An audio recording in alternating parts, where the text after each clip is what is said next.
because the fact is you have to stand and you have to face the enemy. You have to face what's coming against you, because that's where your armor is. If you turn and run, that's when you're exposed. Welcome to the Bible in 1 Year podcast, brought to you by two Brits and a Bible. Today is day 344, covering Ephesians 4, 5 and 6. Nice. So in with 4 verse 2. I feel like there's a lot of banter back and forth the first couple of episodes this evening. So we did this last week as well, but whatever, deal with it. Yeah. I'll just start from 4 verse 1 then. As a prisoner for the Lord, then, I urge you to live a life worthy of the calling you have received. Be completely humble and gentle. Be patient, bearing with one another in love. Make every effort to keep the unity of the Spirit through the bond of peace. It sounds tiring, mate, to be honest with you. We're just chatting about kids. It sounds tiring to be constantly, completely humble, gentle, patient, bearing with one another in love. I can't. Like, I should, yeah, but a little bit of reality check here. Yeah. No, I appreciate the honesty, and that's why we need Holy Spirit, right? That's the whole point. That's the whole thing, because our flesh can't do it. Yeah. So, yeah, great point. Straight off the bat, great point. Yeah, that was a point. It was just me going. You complaining. Welcome to Two Brits and a Bible, where we complain about the Bible. Yeah. Anyway, no, that is a good point, man. Keep spitting some truths. Fair. I mean, to wrap that one up, in verse 7, it does say, but to each one of us grace has been given as Christ apportioned it. So I guess we've got the grace of God through there anyway. Then 4 verse 15, instead, so basically, don't be thrown back and forth. Instead, speaking the truth in love, we will in all things grow up into him who is head, that is Christ. And I love this concept of speaking the truth in love. We've touched on it in the last couple of days, actually, through in Galatians, where you have to be real with people, but it has to be spoken in love. You have to speak the truth to people. It needs that love to be delivered well, to be received well. Right. We mentioned it with the whole cancel culture thing that I was chatting about the other day. Yeah, that's sort of the point, really. Brothers and sisters, if someone is caught in a sin, you who live by the Spirit should restore that person gently, speaking the truth in love. Yeah, that's good, man. That's absolutely true. And that's the whole thing, right? Everything should be tempered through love as a Christian. That's the way everything should go, through that lens of love. Yes, love that. All right, so I've got 4:18 and then apparently 4:19. It's 2 separate points, though. So 4:18, they are darkened in their understanding and separated from the life of God because of the ignorance that is in them, due to the hardening of their hearts. Just while I reread that back now, it sort of reminds me all the way back in like Exodus with Pharaoh, the fact that God literally hardened Pharaoh's heart, right? But again, I talked a lot yesterday's episode about this idea of the doctrine of election.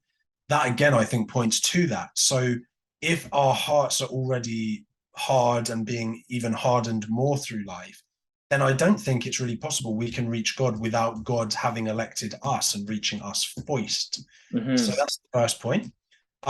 Then 4:19, having lost all sensitivity, they have given themselves over to sensuality so as to indulge in every kind of impurity, and they're full of greed. And I just felt like that is such a good depiction of the secular world today. It's so full of like pornography, greed, violence towards one another, like glorifying all of that, sexualizing all of that. And yet that has been going on, unfortunately, from the beginning of God's creation, whenever God is not involved, really, right?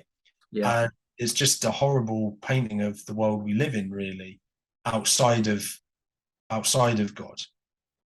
Very true. Very true. And I love it because, A, that's good. Thank you. And when you read, because my next point I was going to make was 5 verse 3, but among you there must not even be a hint of sexual immorality.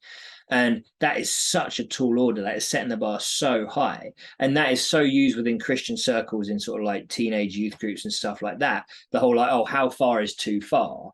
And it's like, well, actually a hint is too far.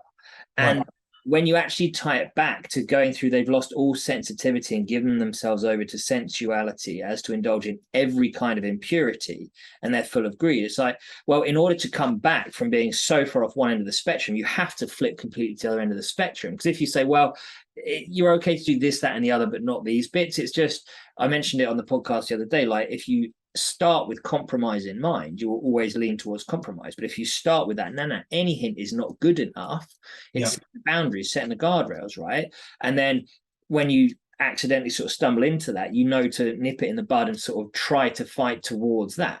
Yep, exactly right, man. And then does that link to 513, the idea of bringing the right? Why not? It'll make it work. I work in sales. I can make anything link. So that segues perfectly into but everything exposed by the light becomes visible, and everything that is illuminated becomes a light. I think that God works in incredibly powerful ways through broken people, in the way that he used Paul through this, actually through his past and people knowing him for who he was, that the light that he became, like, it illuminated his sin, and then that became a light. And I think there are areas of our lives where we've struggled. Like, I have friends that used to be sort of heavy drug addicts, that actually through that sin and that weakness, it's illuminated them, and they are now a light to people going through that. And I think that's true in my life. It's true that actually if you allow the light of Christ in, it illuminates your sin so it can be dealt with, and then it becomes a light for other people to see that and realize that they can also sort of be saved from their own illnesses, sicknesses, sins. I love that, man. That is not just good, that's great. Like, and that just made me smile as well. Like, yeah, all right, we can make this work. You just make that work. You just smashed that. Man, that was incredible. Out of park. Yeah, that's definitely knocked out of the park. I'm just going to do a very quick one in 525. I know you're going to step back to 522. They're probably actually kind of similar. So just this idea that husbands must love their wives as Christ loved the church. So that's from 525. I'll just keep it simple. For me, that just means we must sacrifice everything for our wives. It looks like maybe you want to add a bit more illumination. See what I did there? Yeah. I think it's one of those verses that non-Christians use against Christians, because 522 says, wives, submit yourself to your husbands, and it's usually like, you must listen to me, submit to me. Firstly, the word submit means in this context to voluntarily yield in love, and so it's not like a forceful thing, it's like a voluntary thing. But then also, like you just said, but husbands, you're supposed to love your wives just as Christ loved the church. So yes, your wife's supposed to submit to you, but you're supposed to love your wife to the point of death, to the point of sacrificing yourself for her. So actually, it's not a thing that husbands can use to make their wives do what they want.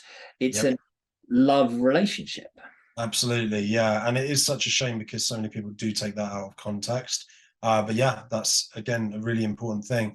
And if you are married, or, you know, on that path to getting married, and you haven't read Ephesians before, particularly Ephesians 5, read it. It's got so much good stuff about how you can be a better husband or wife. Okay, so then just 1 point from me from 6, so 6 verse 4. Fathers, do not exasperate your children, instead bring them up in the training and instruction of the Lord. So it talks about kids need to be obedient to their parents above that. But I thought that was kind of cool, because I'll just say, like, on the channel, I'm super excited. Maybe we could put a picture up of the ultrasound. I'm having a baby boy, so I'm really excited about that. Yes. I'm going to have a little boy, and I'm going to train him and instruct him in the ways of the Lord, just like it says right there. So congrats. I can't not give it a that's good. So just for a little. All right, the final thing then, Ephesians 6, the armour of God. Massive section of the Bible. 40 seconds ain't going to do it justice. But firstly, 4 times in here, it says that you need to stand against the devil's scheme. Stand your ground. Stand firm.